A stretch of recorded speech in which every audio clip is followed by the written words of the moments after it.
What's up, soccer friends? Welcome to the Kickback Committee. We're glad you're here. I'm Susannah Fuller, alongside my very good friend David Goss, following a very whirlwind past weekend of soccer. It was just an extravaganza of things. You did the World Cup Draw live show. You attended the MLS Cup Final. How are you holding up, my friend? I'm doing okay. I apologize for any coughs that come in. It's still a little bit getting after. And I not only, on top of all of that, actually missed the World Sevens competition, which was here in the Miami area as well, which Jordan Angeli was on the broadcast for, and our own Morgan Tenza was taking photos of. So there could have been even more soccer, and I failed. I wasn't able to get there. I mean, yeah, it's disappointing. Yes. I feel that disappointment. I feel it. Well, I appreciate you hanging in there for us today on the committee. Always. We got a fun show in store. A lot to dive into. Obviously, we're gonna get some of our initial reactions to that MLS Cup final that saw Lionel Messi hoist his 47th ever trophy. Okay, when they said that on the broadcast, my brain melted a little bit. But that is actually what happened. Inter Miami took down Vancouver. We're gonna talk about that. Our reaction to the World Cup draw. Maybe we revisit our wish list that we came up with and see how we did. How was Bad Bunny's performance? Oh man, I've got thoughts. Listen, they had time to add a Bad Bunny performance. Clearly, there was more space for musical performances. It was about 2 hours before anything World Cup related was even discussed. So yeah, there was ample time for Bad Bunny. But on that note, on the World Cup draw, we're going to do some power rankings of stadium and city power rankings, top three, bottom three, based on some of the matches that we are going to see at those stadiums. We're going to hit on the latest in the Trinity Rodman contract situation because it's getting a little messy. A little hairy. We're going to dive in there.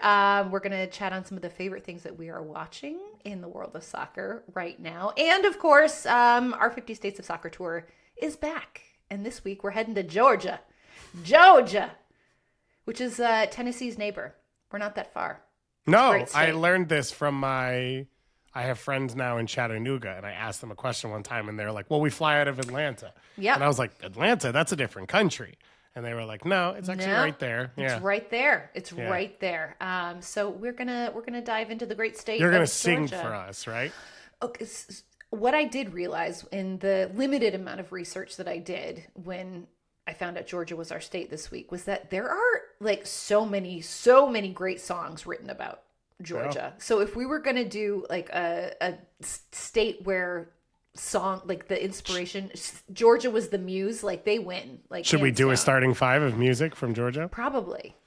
You'd have to specify music about Georgia, because music from Georgia is endless, because it's Atlanta. Of course. You've got Outkast. You've got, Yes. There's your guy. You did a travel segment for us, and you put in a photo of you and Jill with Waka Flocka. Waka Flocka.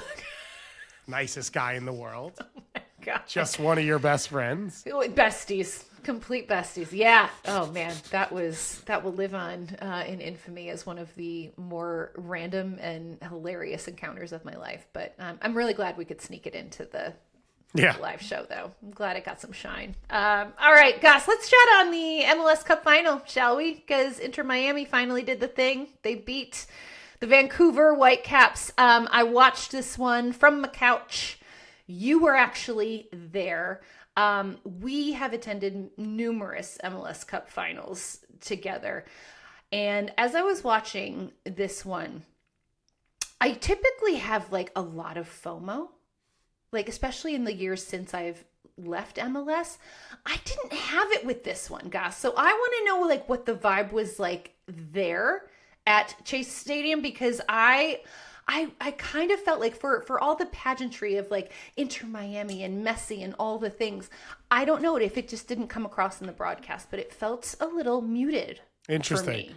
For me. I think it felt.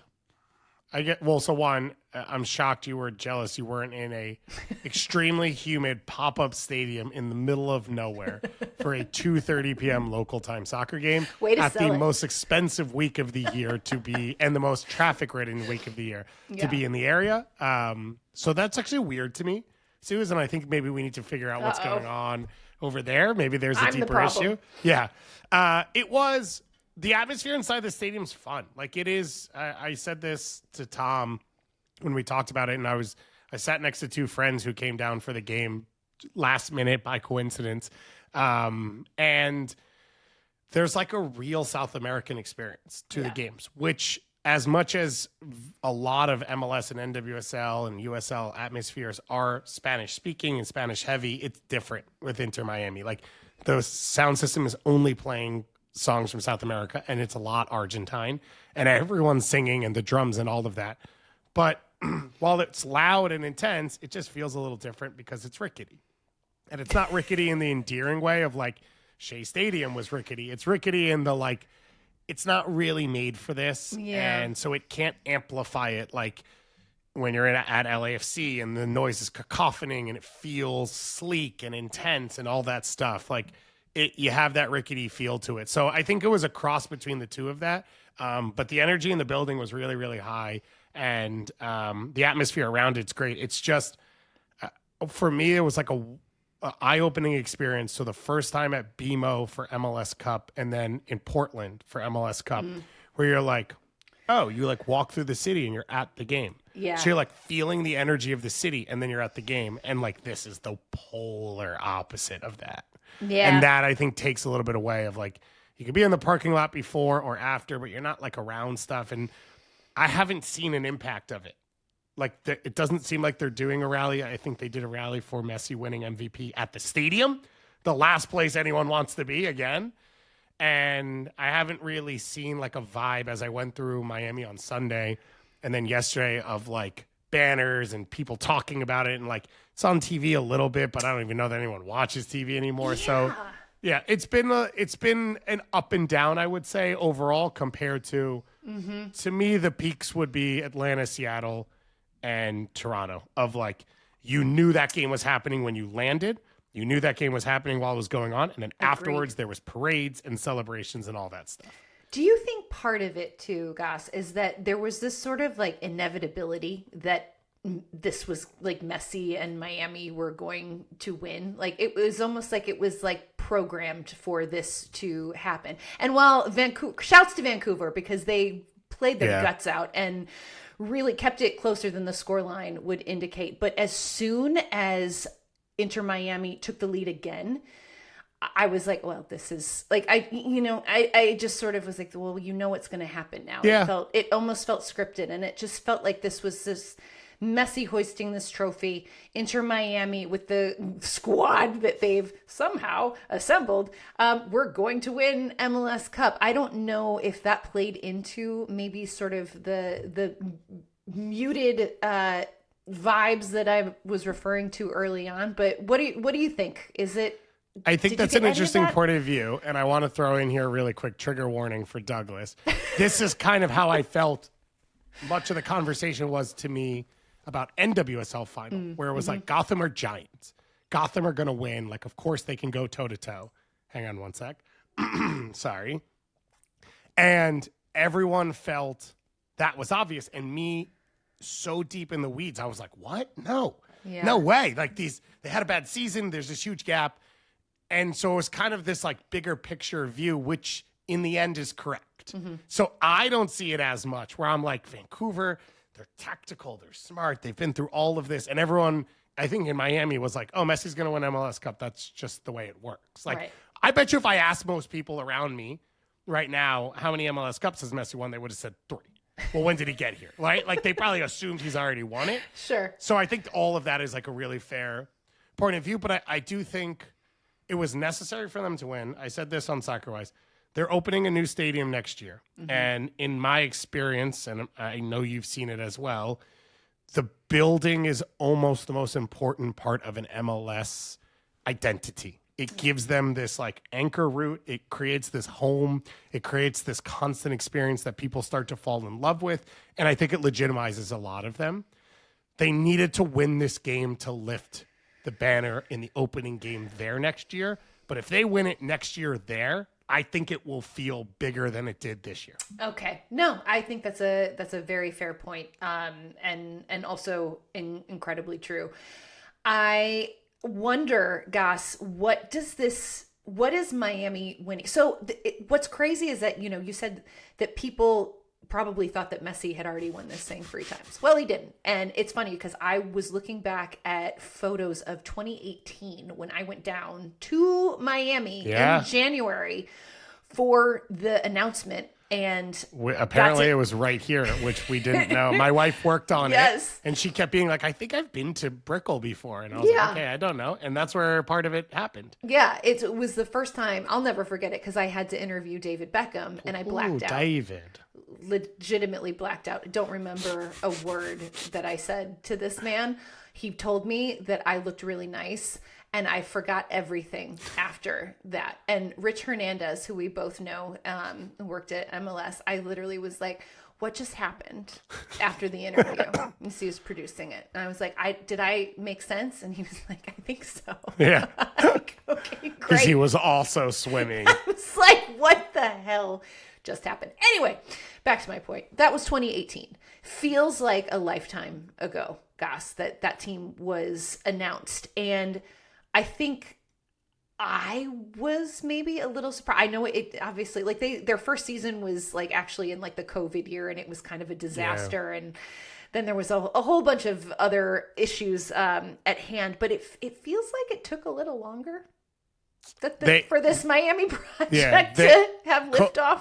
COVID was a factor, but they were unprepared to be the team they wanted to be until Messi arrived. Yeah. Like there's no other way to say it. And however, if you want to mock it or not, and I probably do too much of like Messi is sporting director, Messi is coach, Messi is player, it has professionalized them. It's forced them to be more competitive. Like they spent money and they did it poorly. And like people complained because they cheated at first. They had too many designated players, whatever.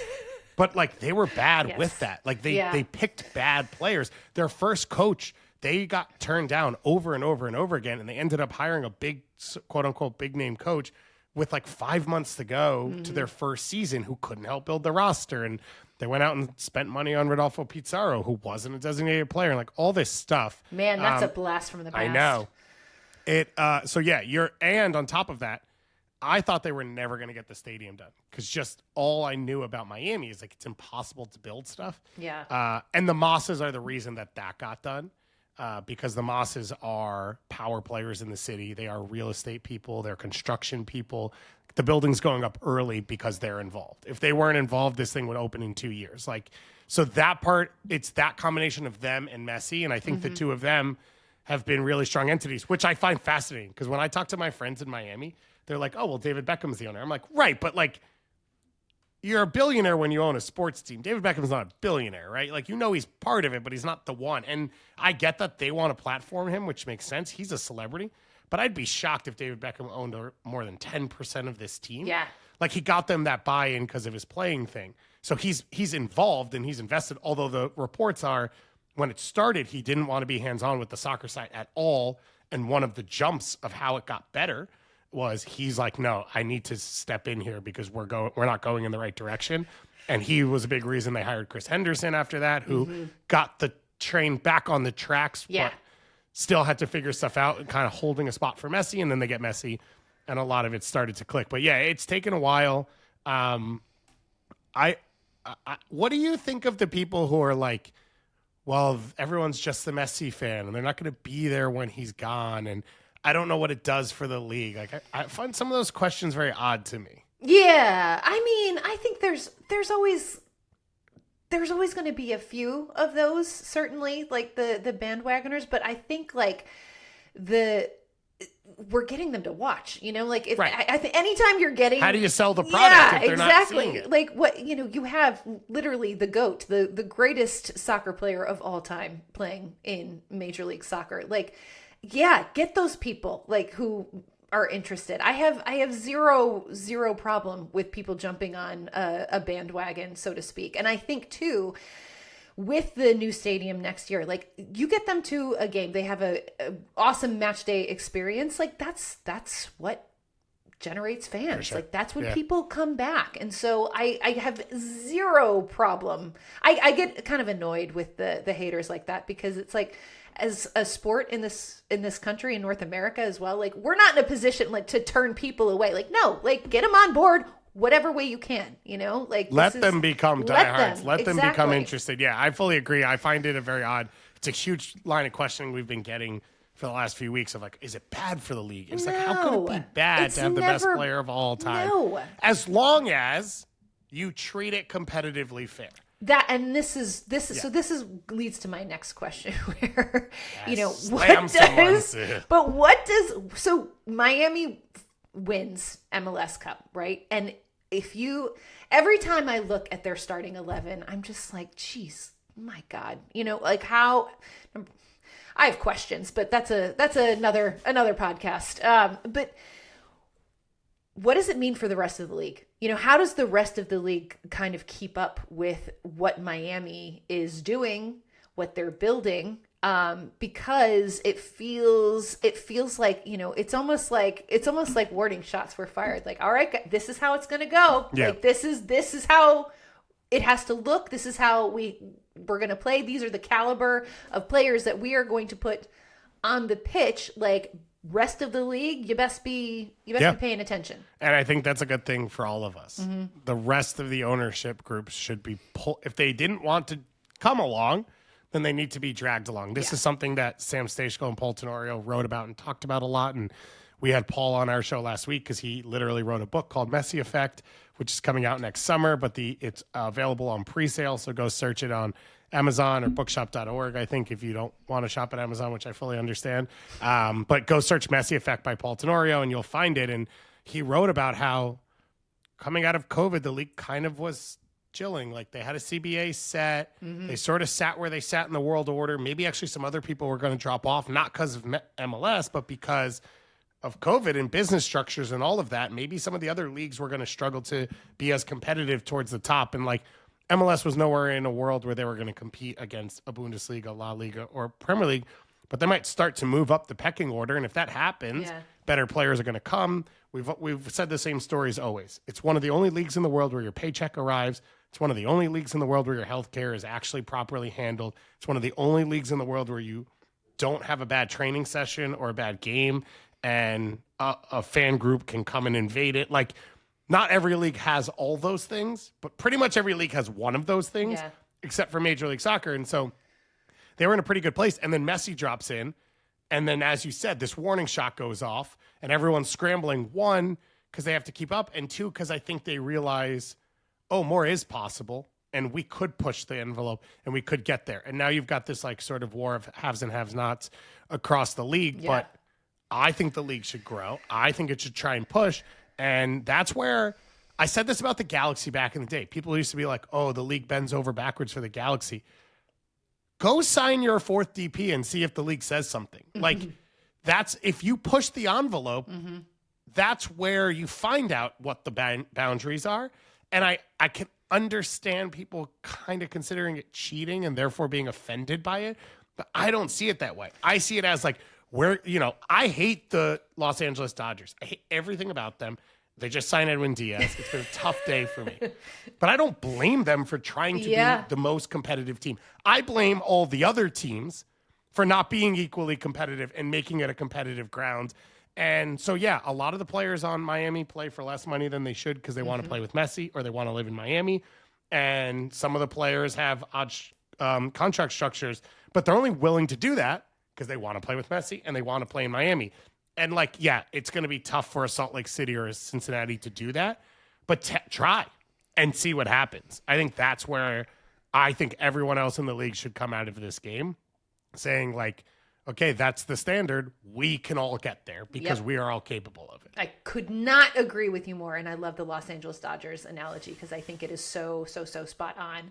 And also, we have talked about how MLS benefits when there are villains in this league, right? And, that can be players, that can be coaches. But I feel like Inter Miami right now is the villain, but in a really, really good, positive way. And it makes it so much more interesting and so much more intriguing to have that common enemy, And I think, to me, I think villain is a word that works. I think it's like the Dallas Cowboys concept of like, the big dog, the favorite, where it's like some villains are villains for a reason, where it's like they have a way of going about things that everyone hates. And then some are like the most popular thing everyone else will always, some extent of everyone else will always dislike.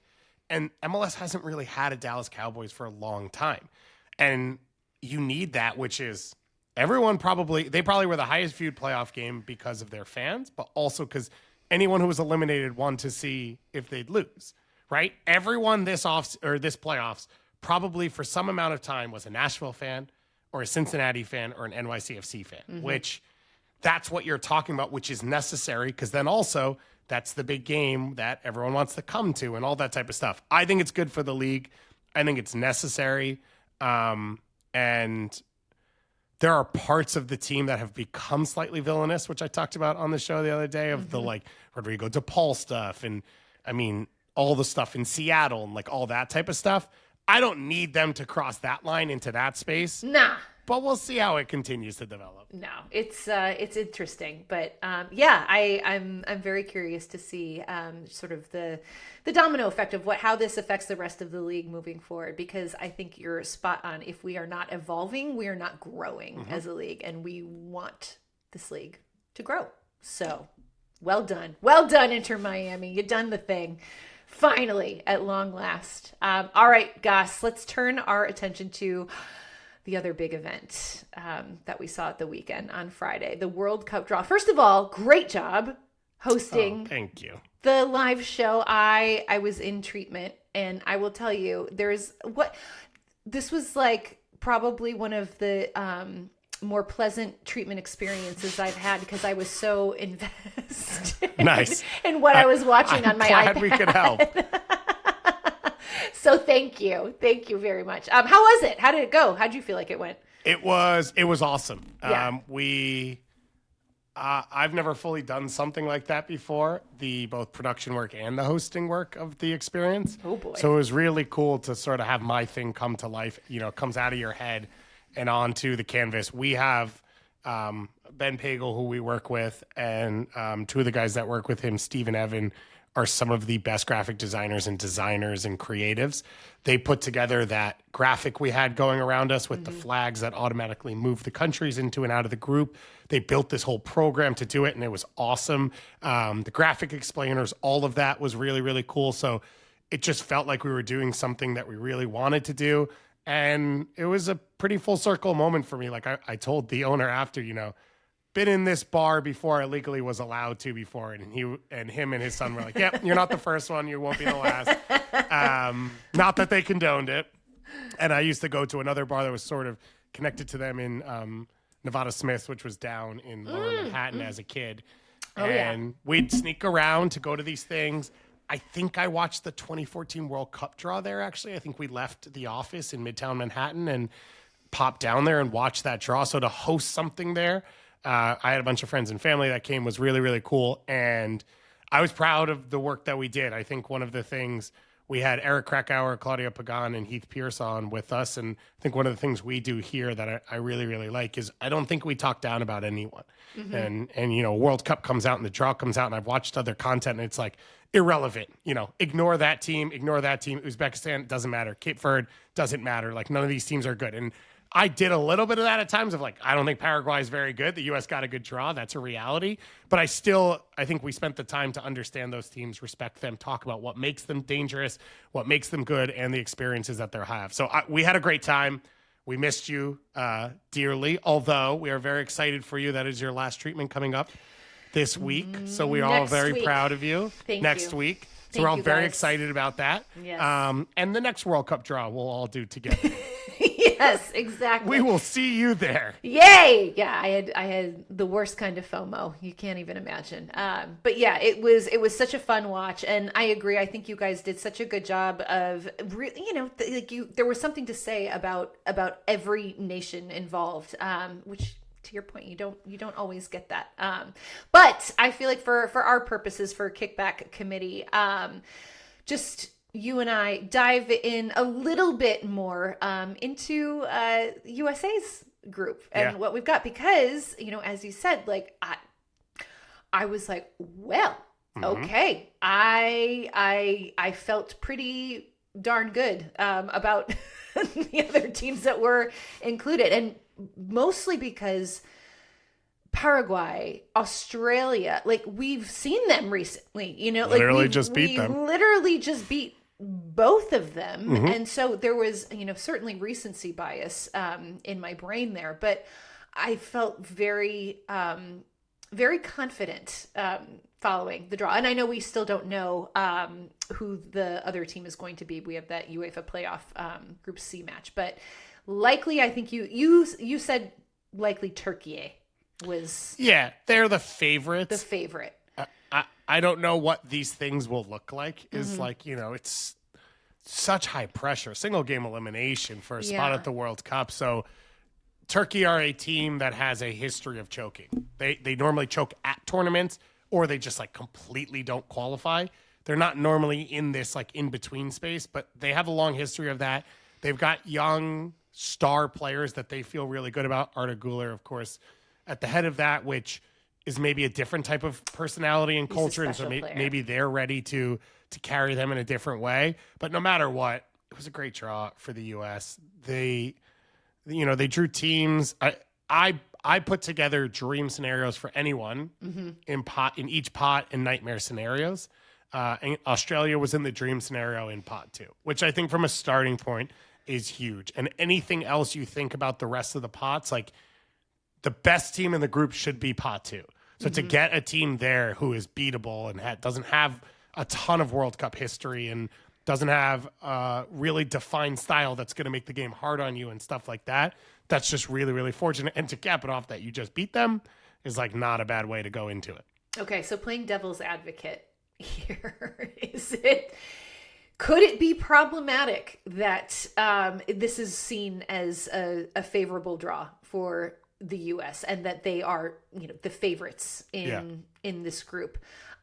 For me, like I almost hope that it's Turkey that gets included, so it just dials up the pressure a little bit, because my biggest fear is that there's complacency. And I know that sounds a little ridiculous, seeing as how it's a World Cup and it is in your, you are a host nation, but I do have a slight bit of trepidation on that. I think that I understand that. And I think I sort of went about it in the conversation we had, I think yesterday, a little different, which fell more to style, which is Australia and Paraguay are both countries that are going to try and survive and play against the game. And I kind of thought the U.S. would be that. So maybe it makes it harder for them to try and break those teams down.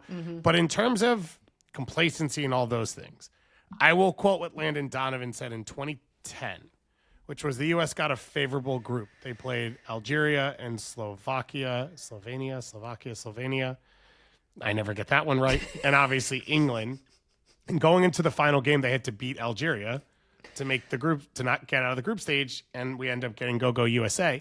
Going into the game, someone asked Landon something of that, and he goes, if we can't beat Algeria, we don't deserve to be in the next round. Like, sometimes we're at the realities. Yeah. The reality of it is, if the U.S. wants to do a thing at a World Cup, you got to beat someone. And if it's not going to be Australia and Paraguay, who's it going to be? And so I think in that context and the internal context of, like, can we go and perform? These are matchups where if the U.S. plays to the best of their ability, they will win. That may not be true against Spain and France. Yeah. Or that might not be true against Japan or Senegal right now, where if both teams come out and play their best game, they're guaranteed to win. So to be in a setting like that, I think, is the most you could ask for. Yeah, no, I think you make some really, really valid points. In terms of the the actual draw itself, Gus, I know. I love the Bad Bunny performance, though. That was I know, tremendous. I know we had made a wish list last week about things. I think you got more than I did. I mean, the only one that I know for sure was the cringy. I think that's the only thing we got. Moment between Trump and Infantino, which we knew was going to happen. Of course, the Peace Prize thing was that was they took it to the next level with that.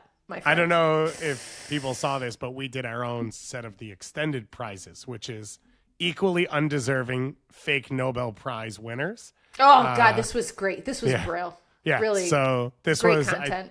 I think someone else's brainchild, but I was really, really proud of what we did with that one, and made me feel just a little bit better about it, that we could all equally mock it. I think I saw some sign from some restaurant somewhere in the U.S. that said free FIFA Peace Prize with all shrimp taco orders, which is like the perfect way to put it.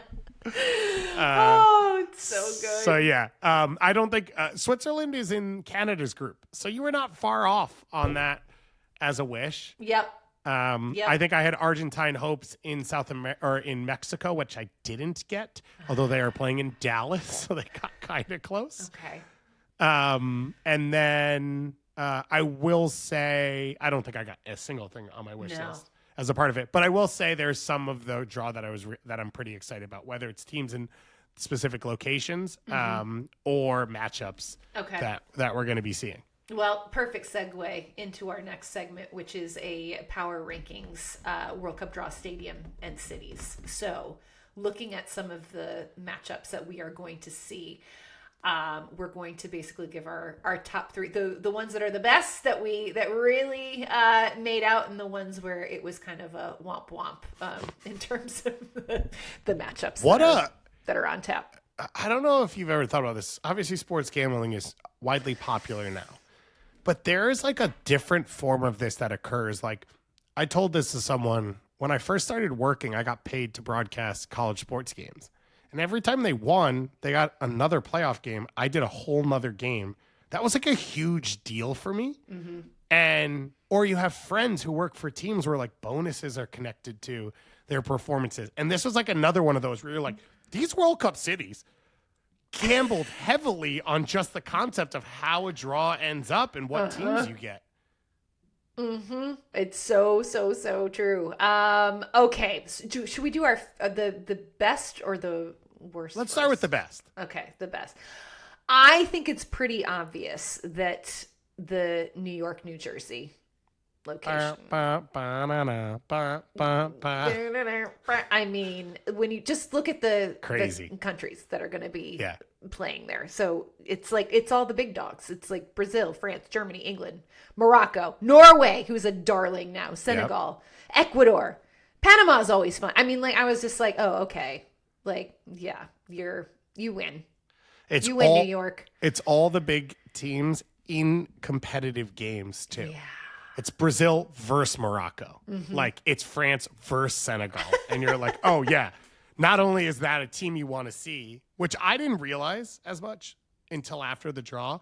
Like, all the responses I got from people, because, you had a million people being like, how many tickets do I buy? What do I do? What's the plan? I'm like, I don't know. I don't care. And I responded to a couple of people. I was like, oh, sorry. And they were like, no, we got England. We got France. And I'm like, right, but against Panama. I don't know that's, and it's like people don't really see that as much as they got the big team, which is great. I'm glad more people are excited. Absolutely. So when you look at the matches, Goss, that are going to be in New York, which ones are your favorite? Like, which ones do you have circled? It's got to be France, Senegal, number one. Oof. It is. We've talked about the 2002 upset over and over. We've talked about how good Senegal's been for the last 10 years, what it would mean to them. First African side to beat England. Now a chance to do it again against your colonial, history, plus one of the World Cup favorites. And I used to live in an area of Harlem right off Little Senegal. So I've gone to the Little Senegal restaurants to watch AFCON games and all of that. Love the food. Didn't really understand how to use the pounded yams thing as like a bread. Figured it out as they were like, no, don't start using a fork on that giant pile of pounded yams. So I'm really excited for I think we talked about this when we were setting stuff up. I didn't realize just how like small Senegal. I thought Senegal was a giant country. Yeah. And I think that's because it's so prevalent in the Northeast. And so for them to be there is huge. And to play France is like, come on. Are you kidding me? What a game. No, I know. There's so many. This one was like this one's grab loaded. back. Yeah. I was like, geez, just Brazil, close your Morocco? eyes. Brazil, Morocco is going to be insane. That's like a World Cup semifinal. Insane. Absolutely insane. Like, just vibes for days. I can't handle it. Yeah. Okay. New York, you win. Good for you. A second for me in terms of venue that got some pretty decent matchups is Miami, actually. And I know you're averse to going to Hard Rock Stadium, but everyone who plans to go to one of those games, just schedule out like a 9-hour. Yeah. So yeah, that part not so much, but there's some tasty matchups in store in there. I mean, like Scotland, Brazil, Colombia, Portugal, like, geez, like this is, and I feel like especially too with the South American contingent in Miami, like some of these matches are just going to be ridiculous.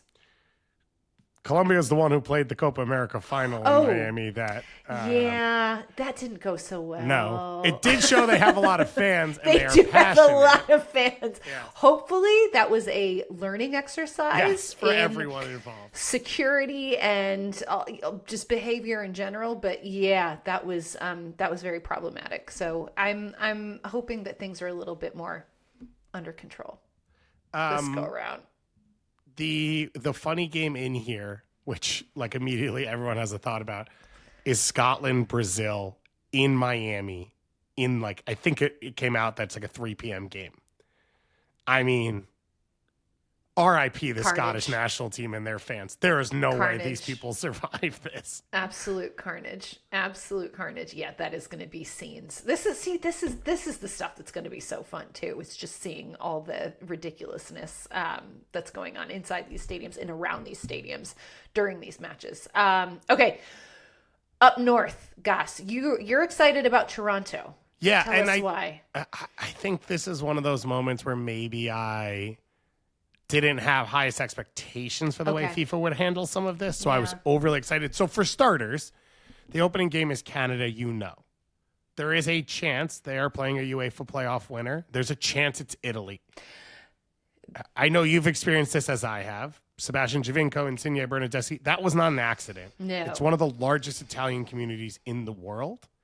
And like to have that come together is pretty wild. Mm-hmm. And I don't know. I guess this is a convo I've had with a couple people.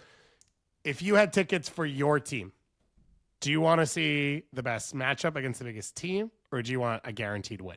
Ooh. Like, let me just put names on it. Would you rather see Canada play Qatar as a Canadian fan, or would you rather see them play Italy? I mean, I say Italy, but again, like, I'm not Canadian, and I do want my team to win. So, no, but I honestly, it's a World Cup. Like, this is what it's about. Like, that is what it is about. And so I want to play the better team. I want to play the Italys, the European powerhouses. Yes. Because to me, the chances, if they beat Italy, it's the greatest moment in the country's history. 100%. Yeah, the payoff is so high. And if it's a good competitive, even if they lose and it's still a competitive match, like there's so many wins to be taken from that. Yeah. So yeah. So that's what I would say with that one. Then they got Germany versus Ivory Coast, which I think is one of the best games. I think Ivory Coast is a dark horse to me.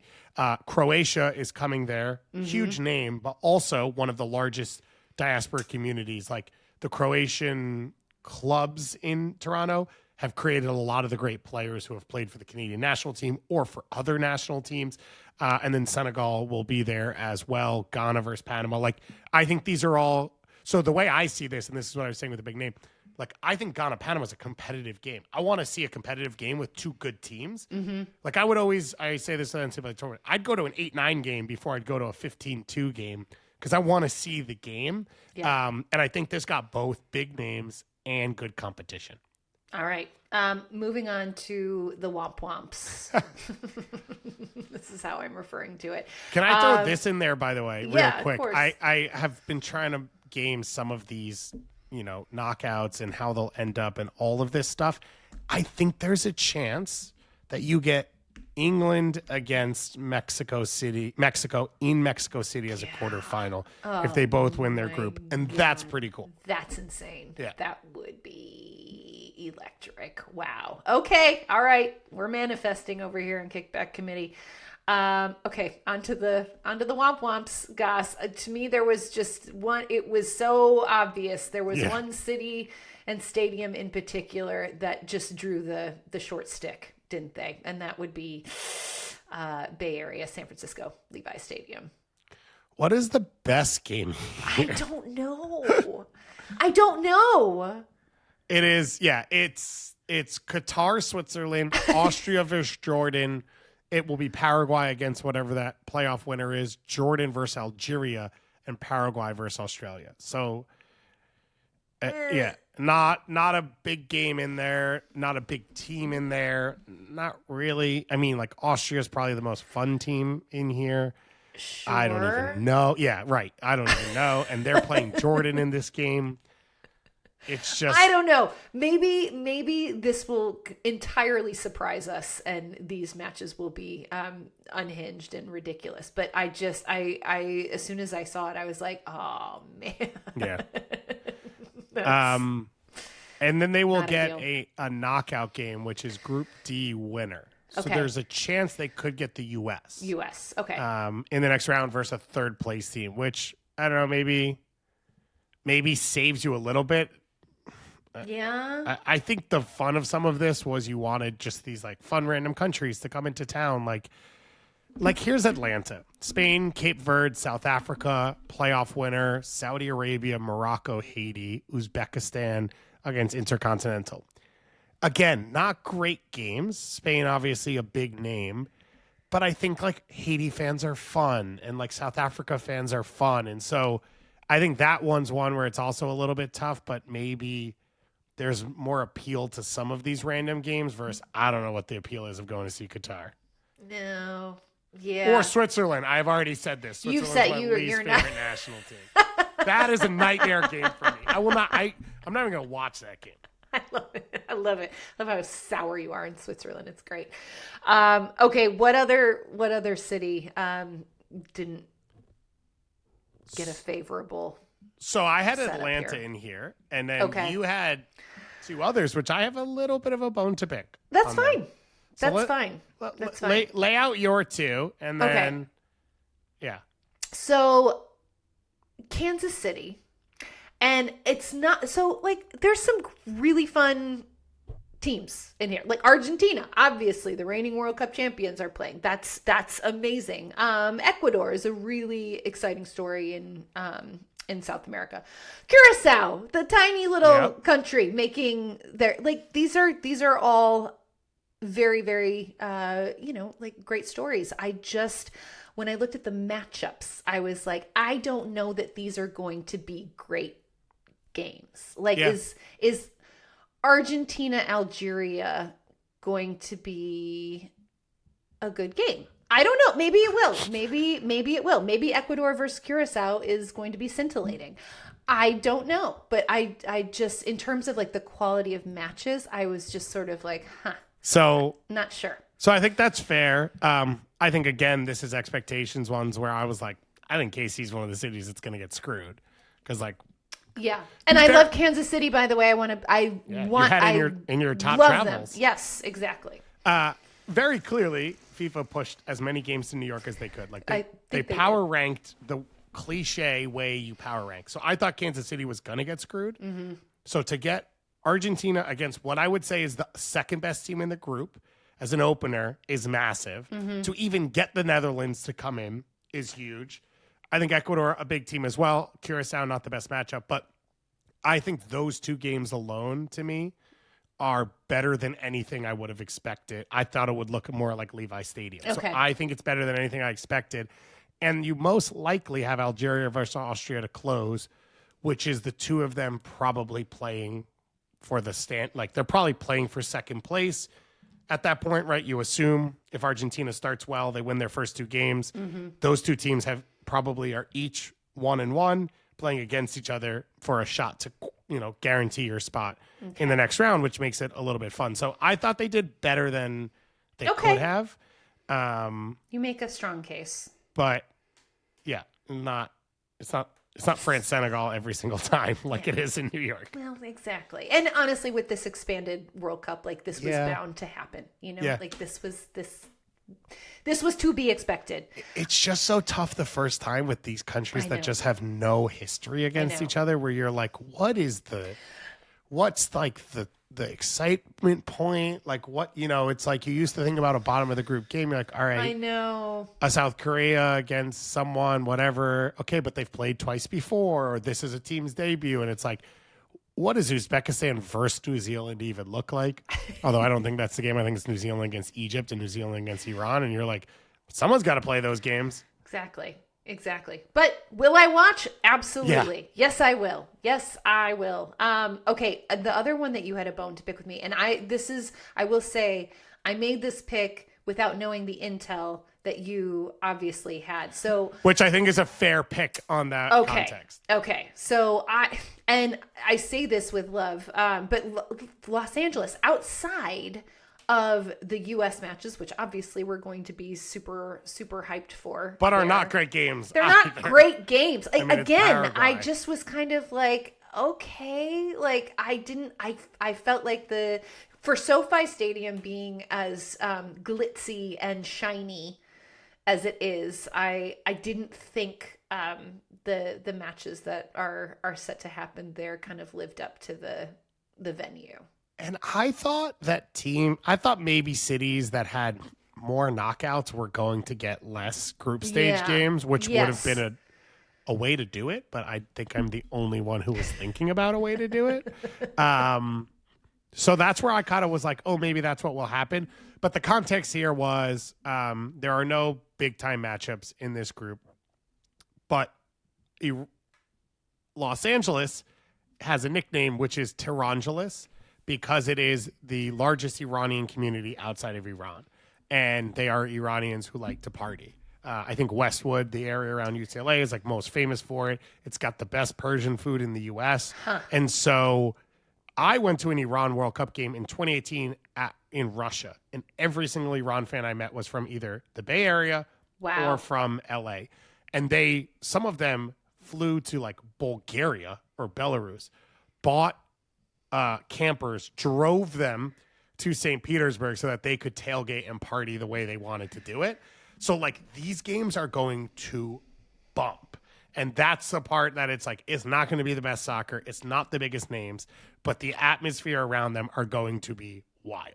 Okay. And I was unaware of that. And Iranians party. I know. See, I had no idea. So now I've changed my tune a little bit on the Los Angeles thing. But yeah, those were kind of my thoughts on the power rankings. Either way, I want to make this very clear.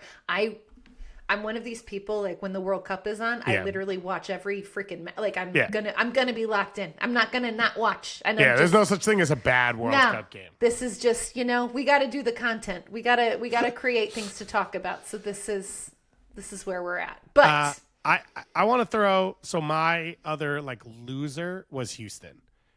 They got Germany, they got Portugal, they got Netherlands, but none of them are against the teams I want to see them against. Yeah. Cape Verde, Saudi Arabia is going to be a tough ticket sale. Even Portugal versus Uzbekistan is going to be a bizarre one. So they got big names, and I think that's why they didn't end up on most people's lists with this, but they're weird. There's no context to these games. There's no history. Here's something fascinating, which I didn't really put together. I think if Mexico wins their group and Canada finishes second, they will play each other in LA in the round of 32. Whoa. Yeah.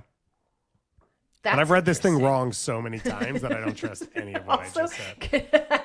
I need to fill people in on the conversation you and I had before we started filming, where I full-heartedly admitted that I am absolutely abysmal when it comes to identifying country flags. And that is all that I have seen, and every graphic that has been made for this World Cup is solely flags, and I'm like, oh shit. Like I gotta. Should we turn this into we end every show with like 2 quick flashcards? Yes, honestly, of flags and we work our way through it? I need it because truly, in anticipation of this World Cup, I have a blank wall here to my right, and I am literally I need a flag wall so I can quickly identify, because I am trash. I'm just trash at this. It is not, and you are very good at it. Flags like my one thing. It's like my number one thing. Like when we are at Must bar be trivia nice. and they're like, there will be a flag portion. I'm like so excited. Then it puts some pressure on because you're like, I wish I hadn't said I'm good at this because now I don't know the answer to this question. So yeah, as Pressure. Douglas said, even our own graphics that we've been putting out have all been flag heavy. Don't think that wasn't the first place I went to when I Nice. was looking for resource, and I was like, God damn it, I can't. What is this one? I mean, and some of them, to be fair, they look alike, and you like know, 90% of flags the are colors exactly are just the like same. Yeah. switched around. So, oh, man, I mean, you've got the Colombia, Venezuela, which is like the same flag, but one has an emblem, Thank but the you. same colors. Then we've got like Netherlands, Russia, and Netherlands also- France, yes, which are the exactly. same flags, except they changed the lines. Italy has stuff floated in there. And then like one of the issues is like the anthems. They were all made at the same time. yeah.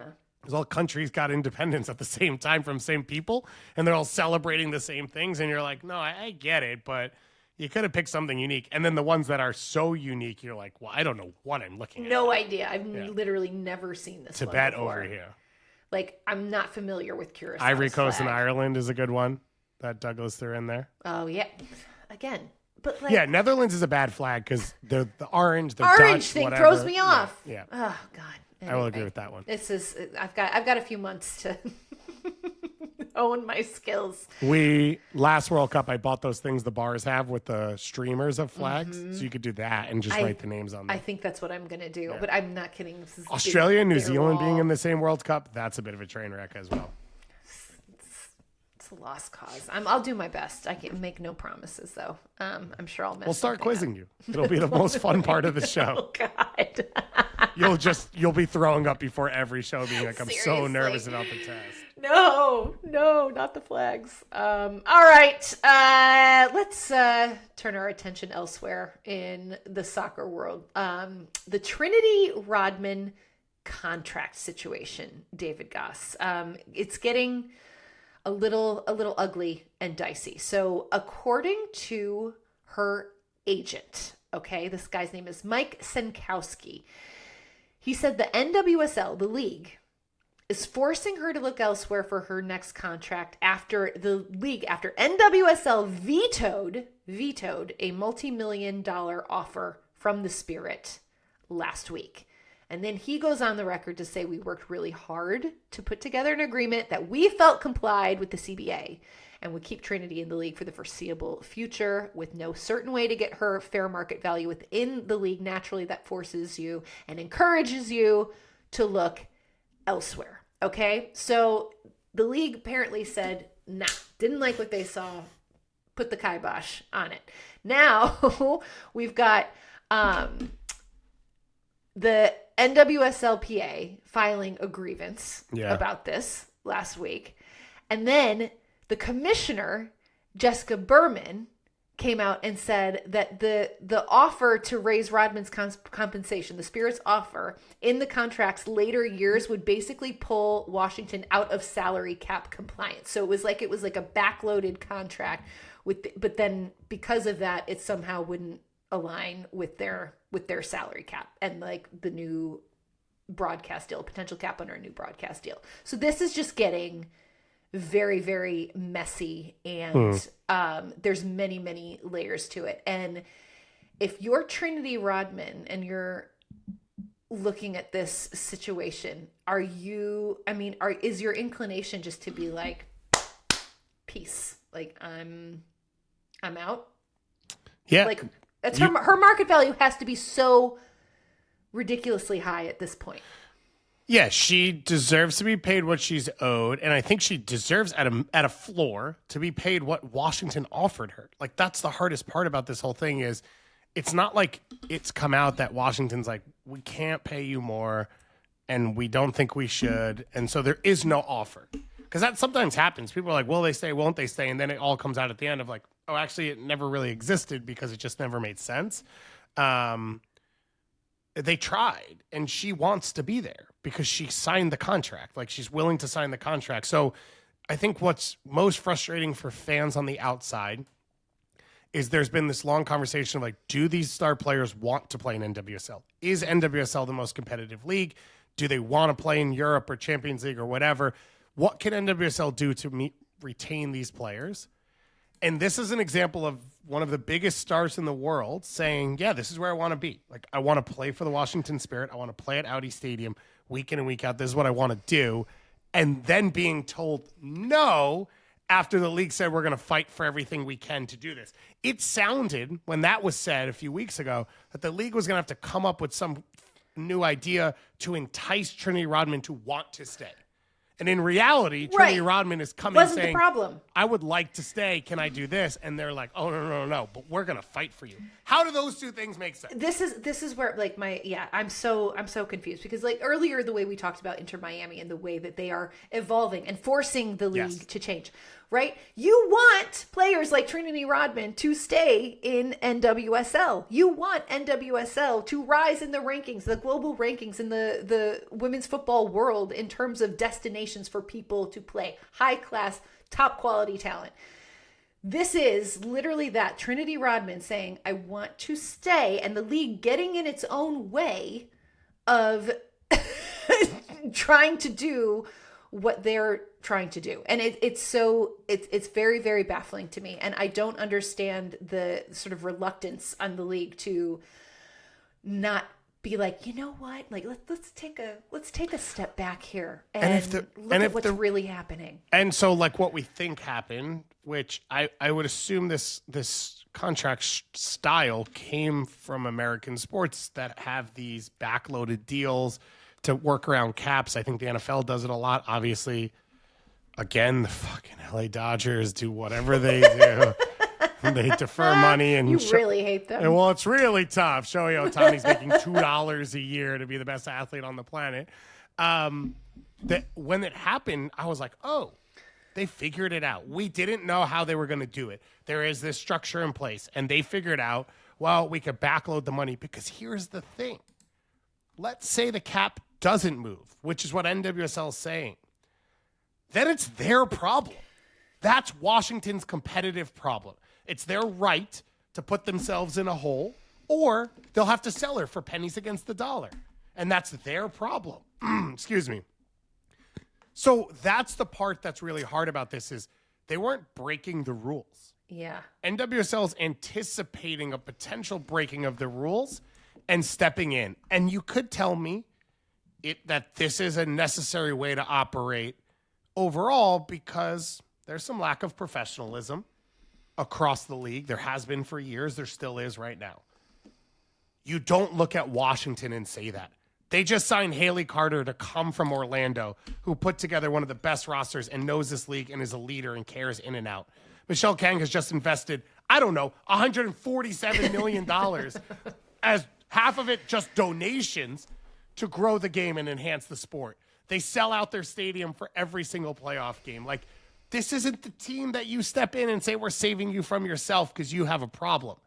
This is the team that you let be the Inter Miami or the LA Galaxy or the Dallas Cowboys or the Dodgers. And you're like, look around at the owners and say, we could chase them or not. You could do whatever you want, but like they're setting their standard and we're going to try and bring everyone else in line with it. Yeah, 100%. And I think it just also, it sets a really bad precedent in terms of players from Europe looking at NWSL wanting to come and seeing a situation like this and being like, well, that's not cool. Like I don't know. No, thank you. I'll take my services elsewhere. And let me word it this way, because I think this is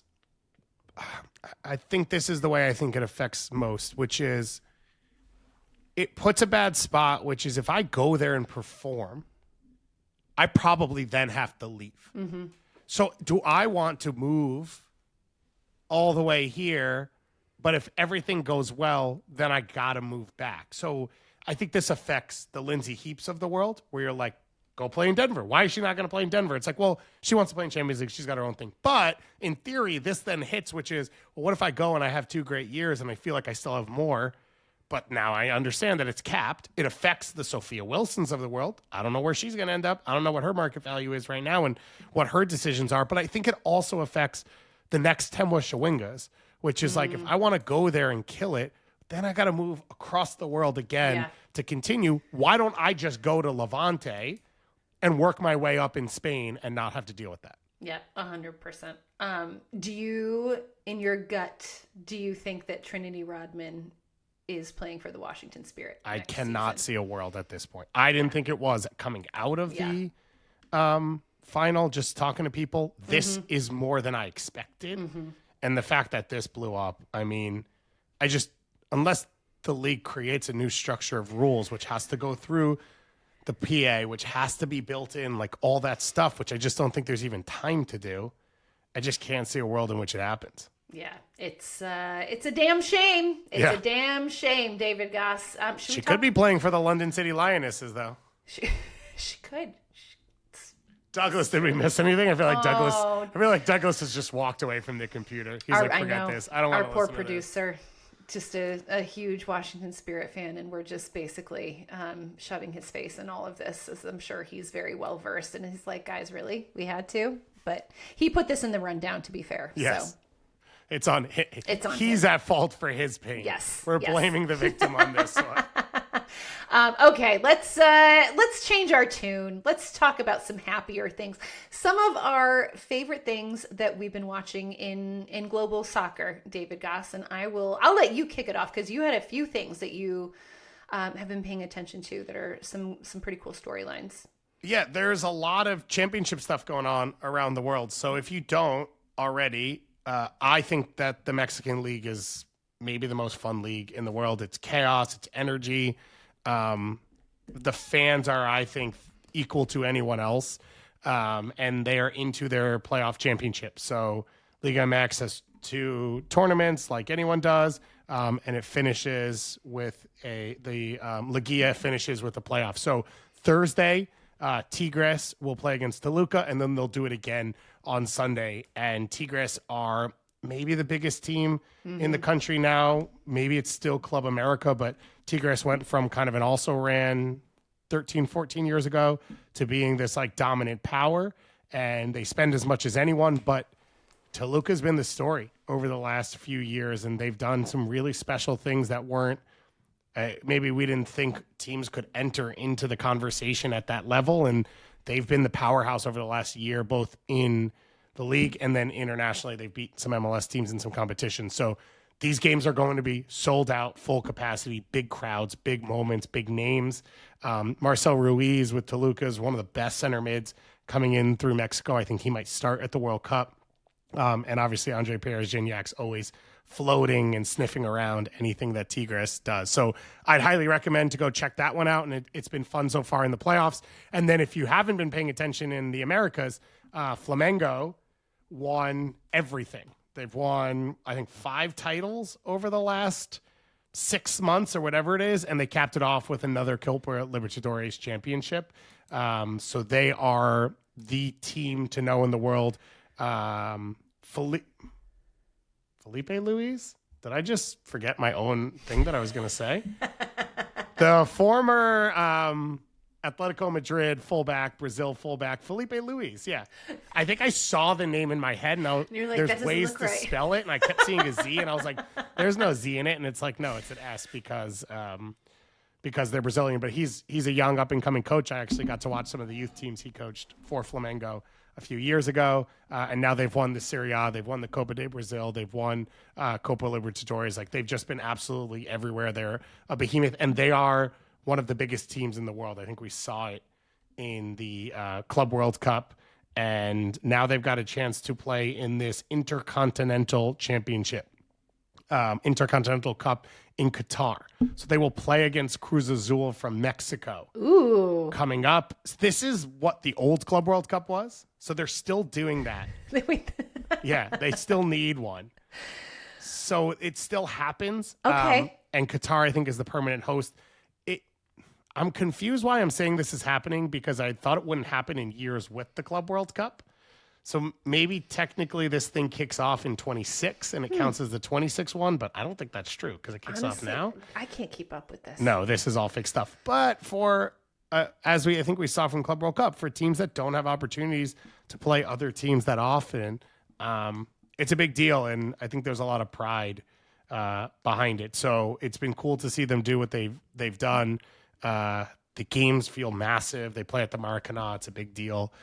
So those are the two big ones that I've been following. And I think for sure, if you've never watched it, go watch the Liga MX playoffs. Love it. All right, I'm gonna give the championship in England a shout because Champa. Yeah, it's such an entertaining league. Number one, it's just like I feel Chaos. like every year it is just pure chaos, and there are so many matches, and it's wild. But I know, and I'm not talking about Wrexham because it's sexy to talk about Wrexham, and that's the only thing people know. But it's so, their ascent has been so ridiculous and very unlikely. And I made the case probably on this show, probably on, for the last couple of years, that making the jump from Championship to the Premier League is arguably like the hardest thing you can do in soccer. But Wrexham started out this season in the Championship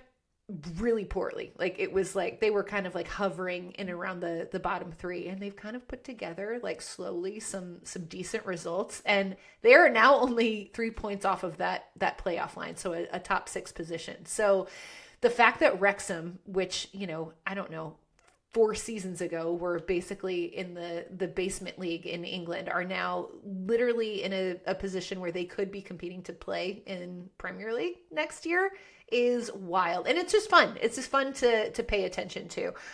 So if you have not been keeping tabs on the Championship and Wrexham in particular, it's a great storyline. It's fascinating to watch, and it's like nothing that we have ever seen in English football. Also, Norwich on that end, David Goss. We're deep in the Champo now. Norwich are terrible this year. And it's wild because they have been sort of one of those teams that's been always like kind of flirting with the Premier League over the last few seasons, and they are literally in danger of being relegated to League One for the first time since the 08-09 season. They are minus 11 goal differential minus so far. 11 goal. They've given up 32 goals and 3 wins. 3 wins. Like, what's going on in Norwich? So I find it fascinating. But again, this just goes back to my point. This is why the Championship is incredibly entertaining. It is also wild because there are 24 teams. So they play, I'm trying to do the math real quick, but they play 38 games per team, I think. And they take some international breaks, but not all of them. It starts before the Premier League. It's like, basically, it's like baseball. It's just like always on. It's always on. Yeah. And, and then you add in all the domestic competitions. Like, it's like they are literally... They play... guys finish the season with 52 games played. All the time. It's crazy. It's just chaos. So, if you're looking for a little fix, I highly recommend tuning into the Championship. There's some really fun storylines going on to check out. Okay, Goss, the 50 States of Soccer Tour is back. We took a little breather last week because there was we went international with it. There's a lot going on. Instead of 50 states, we did 50 countries. A live show. Do you know state flags? Oh, God. Are you kidding? I don't know state flags. Absolutely not. Absolutely not. The only one I do know, I will say, the Tennessee flag is very prevalent in Tennessee. Is it? You cannot miss it. And it's creeps me out a little because there are a lot of similarities between it and the Confederate flag, and it makes me a little uncomfortable every time I see it. So I went to Mount Rushmore this year, and when you walk up to Mount Rushmore, there's like a walkway lined with every state flag in order of when they became a state. Mm-hmm. A lot of them, like Confederate flags, which is weird. And I don't know most of them. But my wife is from Maryland. Maryland is one of the states that's really proud of their flag. Okay. So not only do I know that flag, I know the 3 flags that they compete with for coolest flag because it's a conversation topic. Is Maine one of them? No. Okay, because Maine cool? Maine has a great flag. It's just like a little like tree. Oh, and I think it's on the soccer jersey. It's real clean. Yeah. Yes, it is. It's great. No, the main ones that come up are Colorado. Okay. Very proud of their flag. They put on a lot of stuff. It's very like identifiable. Yes. As does Maryland. So it's Colorado. It's California with the bear. Okay. And it's New Mexico, which I actually think is the best state flag. Okay.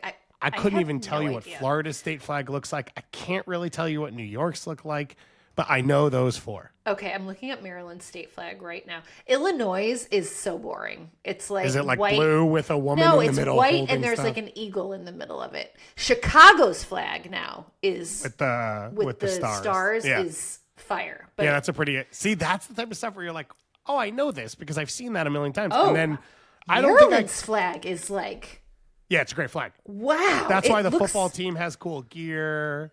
Oh my. And like all the Under Armour stuff came from that. No, It's that's very it's a like great Tudor flag.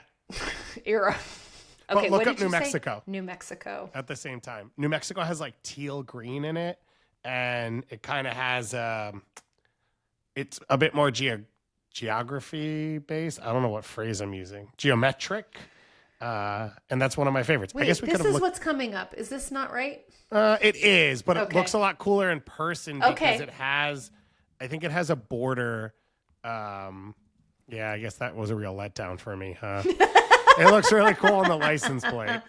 Okay. Well, now I'm going to look up Georgia's state flag because We're going to be let down. that is the state that we're focusing on this week. Yeah, this thing's not cool. Let's see.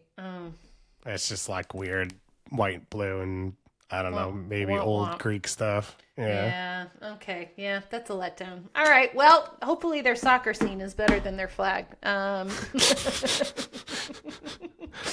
Okay. So Georgia. I got married in Georgia. There David you go. Goss. I got married in Savannah, Georgia. So Georgia holds a very dear place in my heart. Big fan of the city of Savannah. I've spent a lot of time in Atlanta. Mm-hmm. I made my first trip to that's South Carolina. Greenville, South Carolina. No, I guess I've only really done Savannah and Atlanta in Georgia. Are you well traveled in Georgia? No. I've done both those things a lot as well. I think most people would tell us that's really most of it. There's Athens, Georgia, which is where the college is. Yes. Our fearless leader who's from Atlanta, John Parker, literally was like, those are the only three places that matter in the state, and Athens has nothing to do with soccer. That felt kind of snobby to me, and then I was trying to do riches. I have been to Brunswick, Georgia. Okay. Which is it's just south of Savannah because I drove to Florida and I stopped on the water and it was delightful. It kind of was like Outer Banksy. Okay. And then I'm pretty sure most people will tell you there's not much else to know. Ian's mom lives in Tybee Island. Oh, that's like a nice one. Which is Georgia. Yeah. But it's like a little, It's like vacation spot. Yeah, exactly. Yeah. So I don't know how it translates to like the rest of the state, but it's a lovely place. Tybee Island's great. I think Savannah is one of the best cities in America. It's like Hands the down. perfect vacation spot. Hands down. It's so dreamy. The Spanish moss that drips from the trees just give it this sort of ethereal, like a little bit spooky, but like, I don't know. There's just such an atmosphere. And almost in Savannah. Like a set, like you don't feel like you're in a real place. Yes. There's a small portion of Miami that has the Spanish moss trees, and I will actively drive those roads instead of other ones. But you're like, it's still missing the full vibe. Like it doesn't have the full vibes. Yeah. It doesn't have the houses with it and all that stuff. But the trees are like the coolest thing. The squares in Savannah are awesome. Yes. But we don't know if there's a lot of soccer there. So if there is, do you know what I do have? There was a USL. I think they were League Two. They are no longer. It was the Clovers, the Savannah Clovers, and I have a kit, a Savannah Clovers kit, but I don't think they exist anymore. Savannah Bananas need to expand 100% to soccer. 100%. I could set up not agree perfectly. more. There's and they no have a timing. stadium. They have Yeah. a stadium, Goss. Like it's right downtown Savannah. Yeah. Like, what are we doing? South Georgia Tormenta. Oh, I've been to Statesboro. That's where I went. There you go. And I don't know that that's a road trip I'm going to be doing again next year without saying too much. I believe that.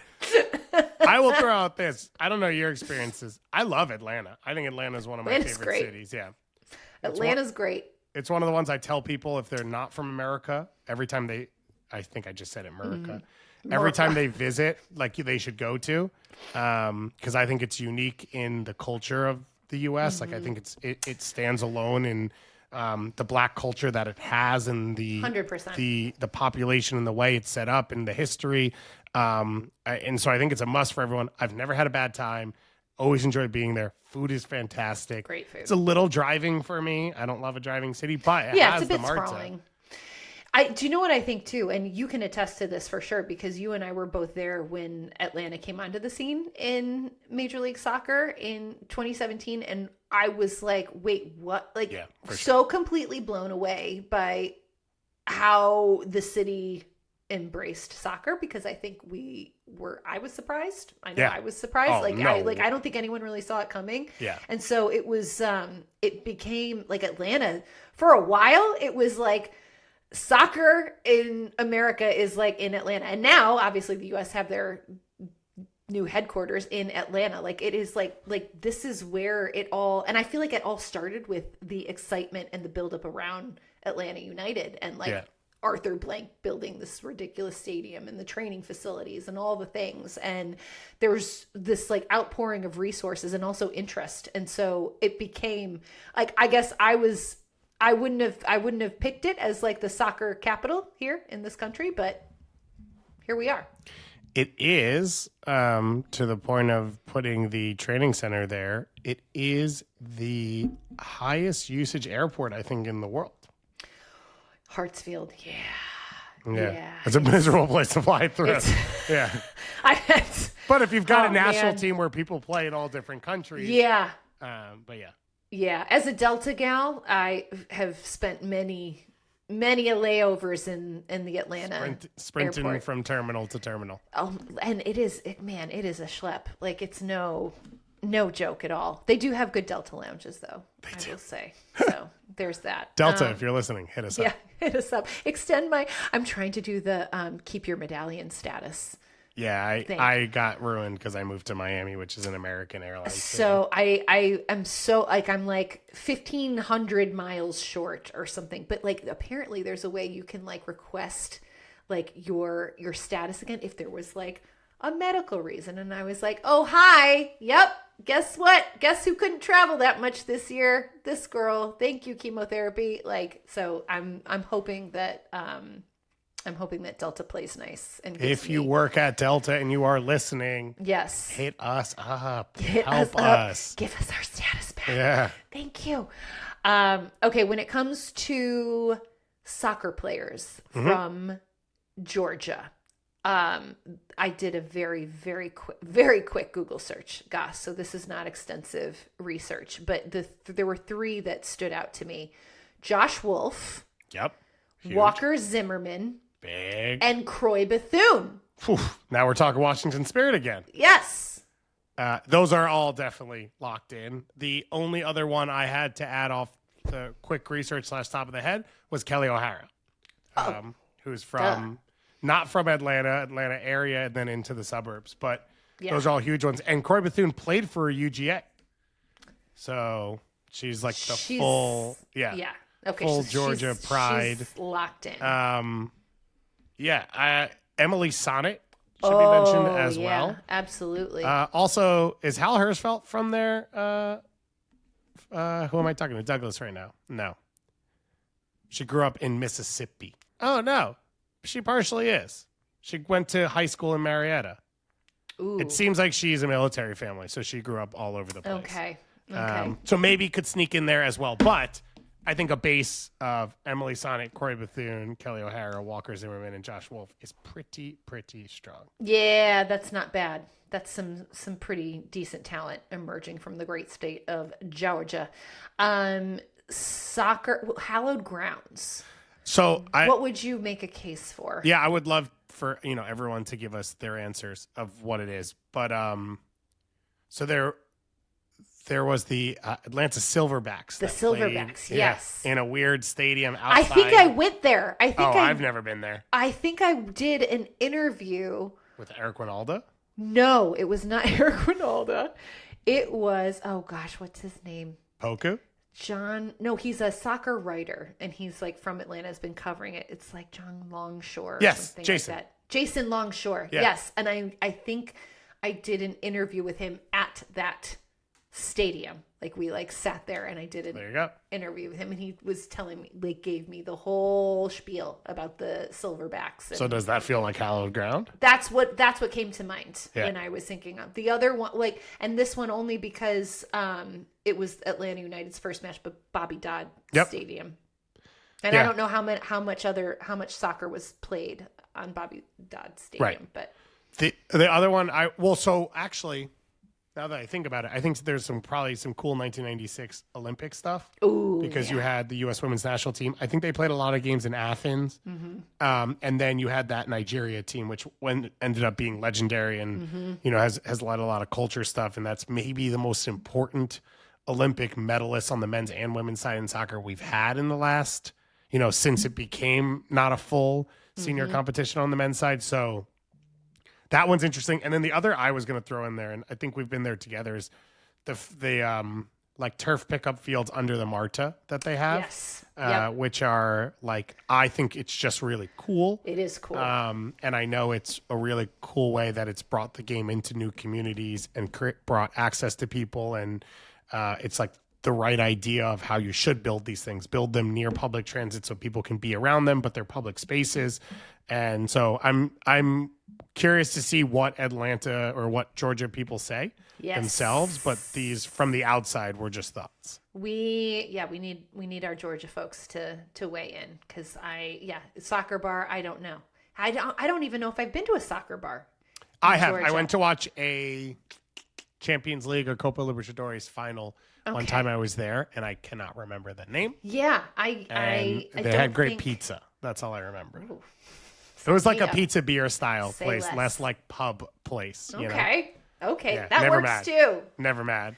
That works too. But guys, help us fill out our entire scouting report for the state of Georgia. I believe we put out a post on the socials earlier today. So make sure you get in those comments and let us know what we're missing in Georgia, because we're not the experts here. We're relying on you. Yes, we are. Cool. Goss, great show. Hell of a show. I can't believe your voice lasted as long as it did. I'm really proud. Suzanne, you sucked me back in. You got me excited. I'm really proud of you for persevering. I think I have persevered through the least of the two of us over the last few days. So I think when you can't I talk, can make it. it's a little hard. But Yeah. you're a champion and a rock star, and I hope you can get a little bit of rest this week. I know we've got a lot going on still. We've got a lot going on. I'm loving everything we're doing. If you are listening to this and you haven't already, go listen to our Kickback 26 podcast. We did a quick sort of explainer on every country that's qualified for the World Cup. And our intrepid producer and editor, Mara, who put them together, cooked on these things. And I've never sounded cooler than the way she's put it together with the audio of the calls. And there are some interviews sprinkled in that we did, or clips that were out there, plus music. They're just really fun. And I think they're the thing we've done the most that people who maybe don't already love soccer might love. So please send it to anyone you know who you think might be interested, or whether it's they'll be interested in other countries or cultures or music, or whether they're interested in the upcoming World Cup or just learning a thing about a place, or love soccer. I think they would absolutely love it. So please pass it around.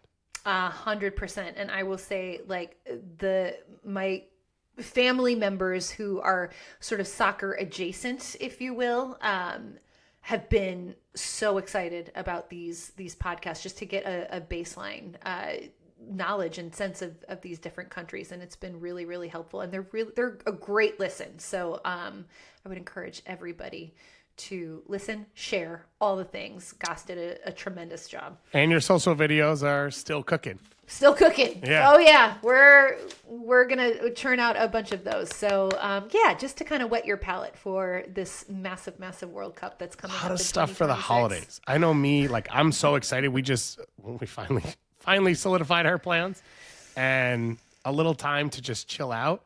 And I don't know, the draw for all the negatives got me excited, because when you started to say the names of the countries and you talked about the players, it's like, this is the part that I want. Yeah. And so I think if anyone feels that as well, like next year, we're going to talk about all soccer, but World Cup is going to be a huge part of everything. And I want to live in it as long as possible. So that's why I want to get it out there for you, all of this stuff before the end of the year.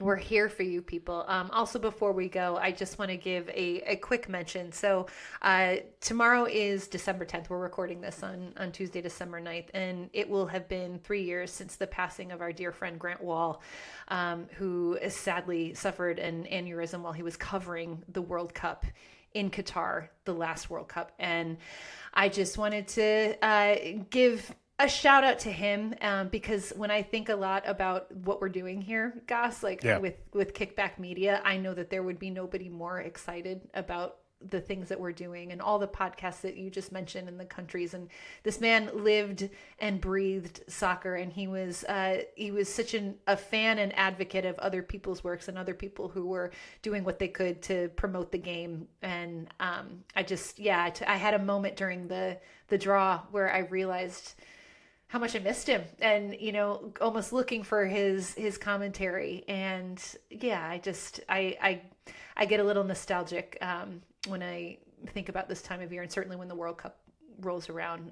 Grant Wahl was synonymous with U.S. soccer and these competitions. So just wanted to give a mention to our dear friend who we miss terribly. Yeah, it's the passage of time kind of shocks you when we said it. I was like, oh, is it that time of year? Yeah. Has it? And then you start doing the math. And it's wild because of how big his presence, I think, still is. And he, I think for all of us, was one of the main reasons we got into soccer and how we found it. You talk about a World Cup. I still have the Sports Illustrated of the previews he wrote in 2002 and 6 and 10 and of course 2015 and 11, covering the women's team and the success that they brought. And he's a huge inspiration for us, and we're just trying to continue to keep pushing the rock up the hill in the direction 100%. He would have liked. 100%. Couldn't say it better. Guys, thank you for tuning in. Hope you enjoyed the episode. Make sure you listen to all the other things that Kickback Media is putting out soccer-wise. Listen to our happy hour on Thursday. We're going to do that again. We've put that on the back burner, but it's coming back, people. We're doing it. Subscribe to our newsletters, both of them. We've got a World Cup one. And you can keep track of all the very cool things that we're doing over here. So enjoy the rest of your week, everybody. Enjoy the Soccers. We'll see you next time.